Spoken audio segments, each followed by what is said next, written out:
Are you rethinking your purpose in life? Being centered in a strong spiritual connection is more important now than ever. Hi, I'm Bryn, Blankinship, hypnotherapist, international instructor, and author. Each episode, I'll share my experiences with guiding spiritual regression clients into the afterlife and the soul lessons gained, prompting you to explore your own soul's journey and empowering you by shifting your perception of yourself and your place in this world.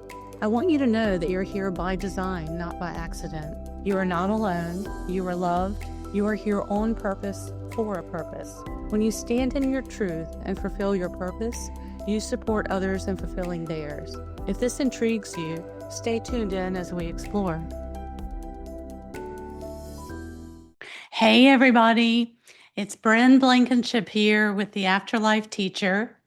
And today we have a really important story that I'm going to talk about from one of my case studies. And this is your soul plan versus free will and the choice not taken. So what happens when a client is given guidance in a session and they don't follow it, right? What happens with that? So we're going to talk about my case study that is in Wisdom of Souls. And this is a group of us from the Newton Institute that got together and shared case studies in this book. And this is from my client who was experiencing, we're going to call her Stephanie. That's not her real name. That's a pseudonym. I always use pseudonyms in the book. And this is about her life between life session, where she was faced with career choices, motherhood, and an incoming soul, and the timing of all of that. And the spiritual guidance that the watchers and her soul gave her, along with the potential future incoming soul, the future potential child that was coming in to support her, and the choices that she was making. So we're going to talk a little bit about soul agreements and fear, learning patience, the timing, free will, and how all of these things shape our path, and how everything is in divine timing. Even though we think things are supposed to happen a certain way, even though we get guidance, it still comes down to divine timing. So Stephanie and her husband, Gary, were newly married. Stephanie was 33 years old when she came to see me, and she was considering getting her doctorate. And she was worried that this could interfere with having a child, and she was really uncertain what path to take. And she admitted that she wasn't sure that she was ready for all the changes that were going to happen as a result of being a mother and having children. So our first session was about that soul level conflict and the fears that it carried forth. Now, she was very intuitive. She had dreams where she communicated with her guides. So she had that level of awareness as well. And she was just trying to sort all of this out. And one of the things that came through was about fear. All right. Fear as a soul, trying, as a human, trying to live our soul's path and follow the guidance of what we feel that we're being shown. So I pulled some things out that are not in the book, and I wanted to give you a little bit more insight and background into what she was shown in her session. So she was shown a library. She was taken to a library, and they pulled out books off of a shelf. And it was like a picture book of images of lifetimes related to what she was working with. And her guides showed her that she had had many, many lifetimes where she had lost a child. And either she had lost a child or there had been a difficult childbirth. And one of them was the 1200s. As an English knight, and he watched his wife die in childbirth, giving birth to their third child. And he was broken. He was bitter. He The third child didn't survive either. And he took out his frustrations. He was bitter and resentful. He took that out on his first two children that had survived. So that was one lifetime. And then her guides remind her that science has improved since the 1200s and medicine has advanced. So she doesn't have those same things to be concerned with. They've even told her in session that it would be a smooth childbirth, but she still had these blocks. So another thing that they shared was she needed to stop putting pressure on herself. She felt like she would be a failure if she didn't do this, if she didn't bring all these things together. She knew it was affecting the others in her soul group. And they said, stop. Stop putting pressure on yourself. That is not helping the situation. So then they showed her a lifetime in 16th century Germany as a little boy who his mother dies giving birth giving birth to him. So he has no children, no siblings to play with. And he grows up and becomes a monk. And this allows him to be close to God and close to his soul. So there was a different kind of lifetime involving childbirth where his mother died. Then there was a lifetime in the mid 1800s in America.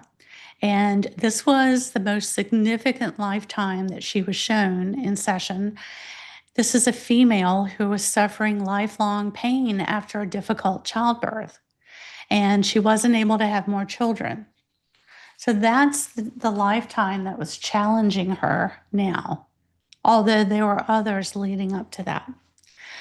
So during that session, the incoming soul comes forward and identifies herself as Mandy, and that she would have a daughter, and that they've been together before, that she's here to reassure her, and she is going to be a firecracker.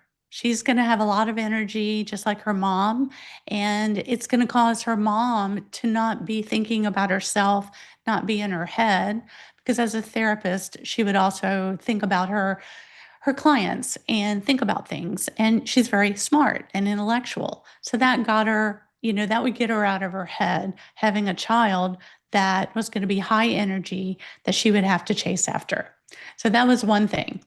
The other thing Mandy said was, I will have a strong recall of past life memories that can help my mission.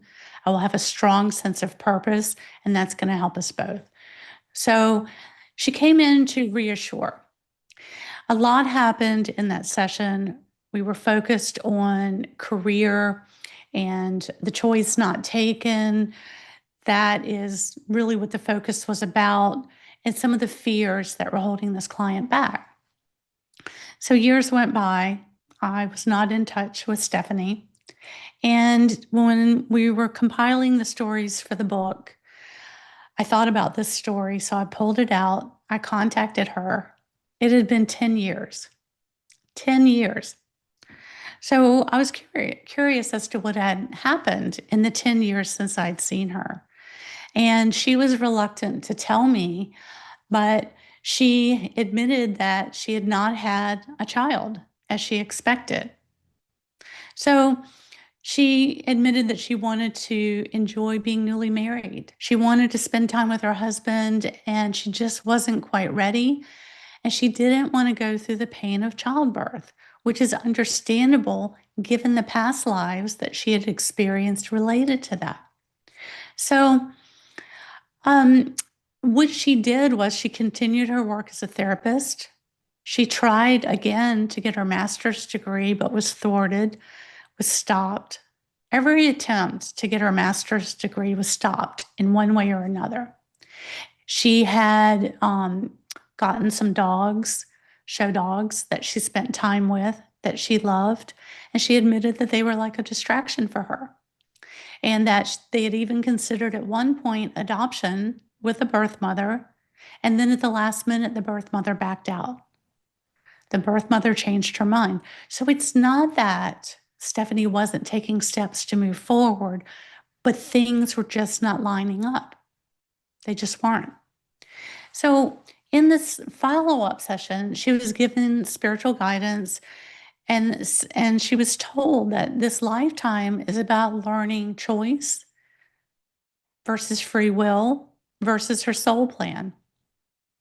That's what this is about, and having choice.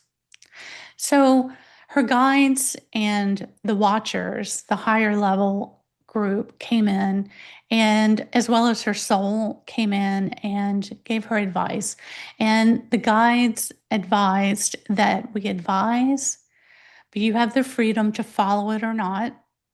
And that she needed to go through the pain of childbirth to get through the block. There was no other way through it. She had to go through that experience. And she said that she's still not sure if she's ready. And they understood that, and they shared with her that the dogs that she loves so much, that they were providing happiness, patience, and unconditional love while she's making her decision, while she's getting to that place. And they were like placeholders to heal the cracks in her heart. So this is not just about physical pain from a past life or fear of physical pain in current life. This is about the emotional pain of losing a child, watching someone that you love lose a child, watching your mother die giving birth to you, and all of those different experiences that come from that, and the pain in the heart, the emotional pain. So she understood this better, and they showed her again that lifetime in the mid 1800s with the lifelong pain and where she couldn't have any more children. And they said that this was significant. This is the one that was holding her back. And then Mandy, the incoming soul, appeared, offering encouragement, support. All of those things were shared with her in the session. So it's about free will, but it's also about divine timing. And at the time of that session, Mandy explained that she was in school prepping for her next lifetime, that there were options of other parents, but that Stephanie and Gary were her best option. They would give her the balance that she needed. They were her best choice. That's why she chose them. And she was okay, in spirit time to wait a little bit. It was okay because that was part of, she understood the difficulties that Stephanie's going through with these challenges because of all the lifetimes. And Mandy had been in some of the lifetimes with her that they had shared together. So, and also her husband, she knew he was the one. I mean, she already knew he was the one, but it was shown to her in many ways in her session as well. So, that's why she was putting pressure on herself again, 10 years later, to do it and to make it happen. And to get out of her head, she had become athletic. She had done some marathon training, a lot of things that she did to really support a healthy body. She felt like they were distractions, and I guess they were. But these are also things that she was doing so that she wasn't just in her head. So she was into her body more, so that she was healing some of the pain in her heart with these pets that she loved so dearly, and spending time with her husband, because these were activities they could do together, right? And she wanted to spend time with him before she had the child or children. And she also wanted to get her next level, her master's degree. And she was trying to figure out the timing of all that. But each time she tried to move forward with that, it just didn't happen. So those were all the things that had her reluctant to tell me. But I have no judgment. I'm here to uncover what's going on. Let's try to figure this out. So her guides explained it was about timing, free will, and that they helped her to see this in a larger soul context. Okay. And Stephanie has the opportunity now to break these patterns around childbirth by going through a physical birth and breaking through that. But the roadblocks that were being put into place were about timing, and they were helping her to learn patience as well. Patience with herself, self-love, patience. And so Mandy had chosen these parents because she felt they would be a good balance for her, but she also shared that the timing had to be good for all the souls involved. So if it's not happening, it's because it's not good for everyone. It will line up when it's supposed to.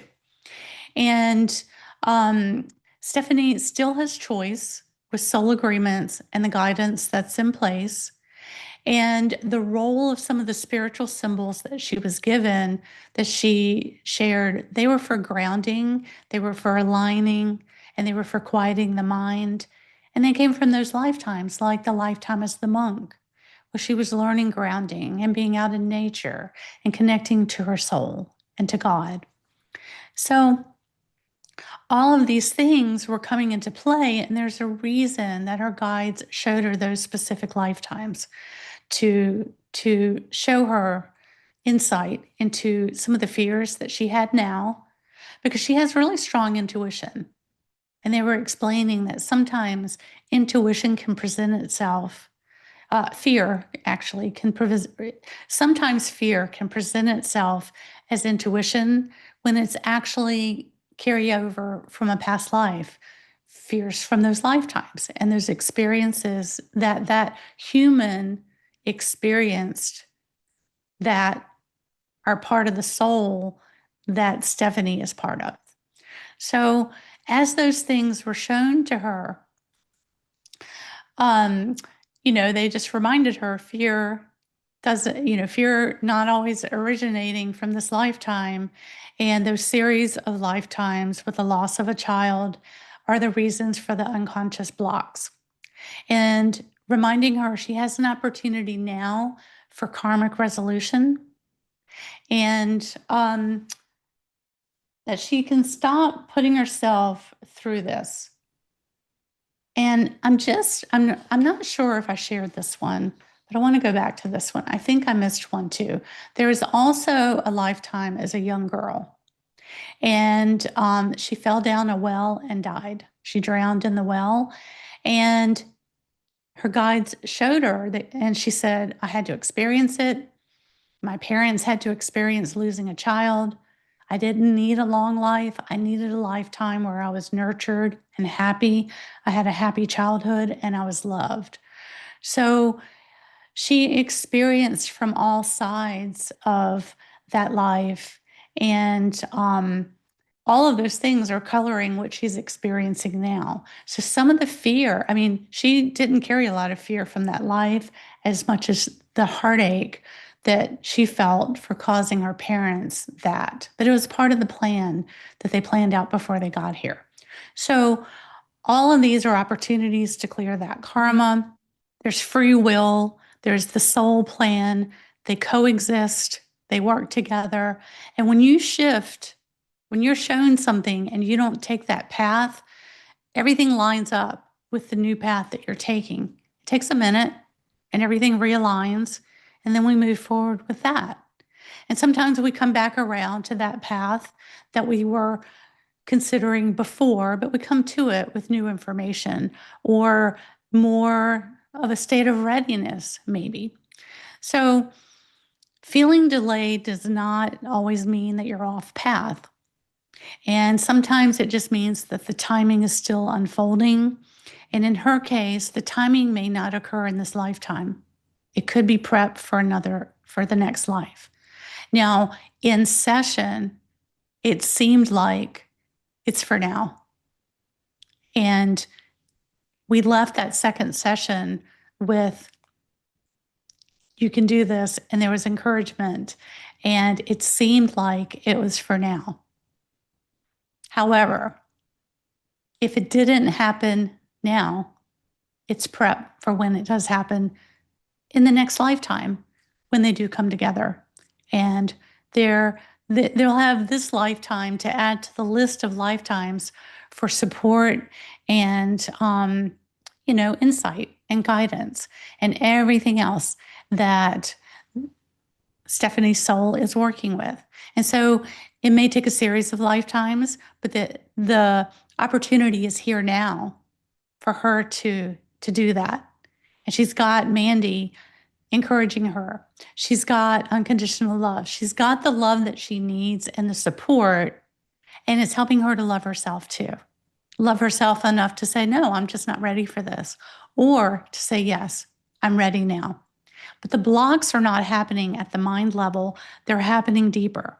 They're happening at that subconscious level because of those lifetimes that I just mentioned to you. And so her soul group knows how challenging everything is. Her soul group knows how difficult this is for her. So they're providing her with unconditional love. They're still learning their lessons too. They're doing what they need to do while all the other people in the soul group are lining up. And then it'll all come together. So career and family and purpose, they're really all part of the same soul curriculum that this client is working with. And she was left with encouragement. She was left knowing that the choice is hers and no judgment. The only one judging her is herself. She's putting that extra pressure on herself to make things happen, and she doesn't have to. They're saying stop doing that for all the reasons that we've been talking about here.